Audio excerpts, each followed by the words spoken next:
Welcome to Watch Symposium. I'm Austin, and this is a custom video for Andreas. All right, so we have a series of custom videos for him, and it's going to culminate in a live show. I'm going to start doing this with custom video requests. I'm going to make the videos and then do a live show, and we're going to explore these topics in detail in real time. Viewers can jump on, chat with me live, or chat in the live chat, and it'll be a lot of fun. So if you're not subscribed to my live show channel, link in the description, be sure to subscribe to it because I'm going to schedule that show soon. All right, so Andreas writes, "Hi Austin, I'm writing to you from Singapore. I've been watching and really enjoying your videos on YouTube for a couple of years now." Thank you, Andreas. I really appreciate that.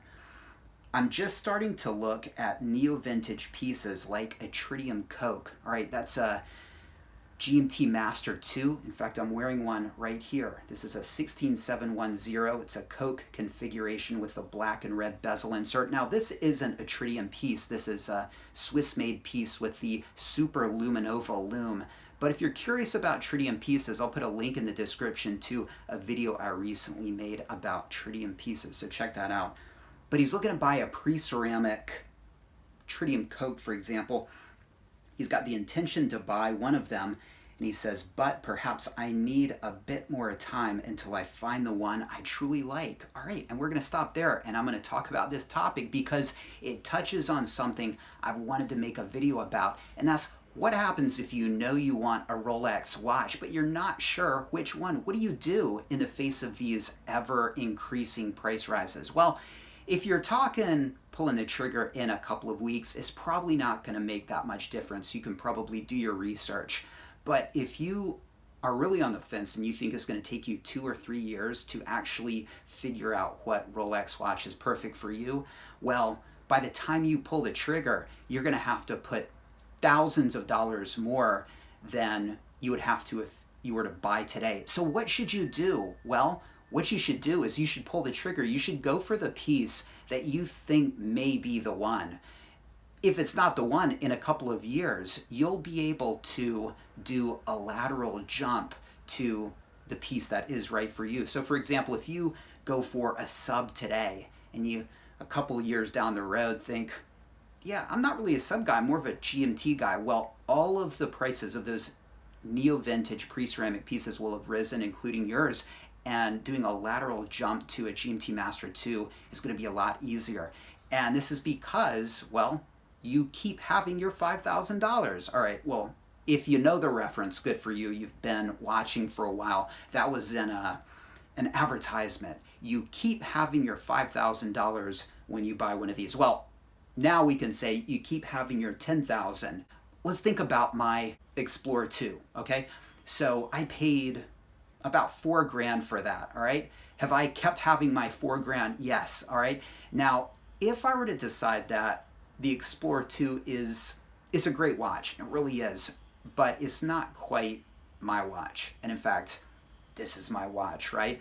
Well, what I could do is I could jump from that to, say, a 16700. That's a straight GMT without the local hour hand and 24-hour hand that can be separated, and it's also a half a millimeter thinner than this one. And I would only have to put in probably about, well, maybe $5,000. That's a lot. But if I were sitting on that $4,000 that I spent in, I guess it was 2014, well, I would have to put on, what, over $10,000. So sooner the better, all right? That's the whole lesson here. And let's talk about my 16600 Sea Dweller. Now, it's being overhauled at the moment. And look, I like that watch, but I'm a GMT guy. I mean, I love those four-handers. And when I get it back, we'll see how I do with it. But this is the thing. I may transition into, say, a 16700. All right, I've thought about doing that.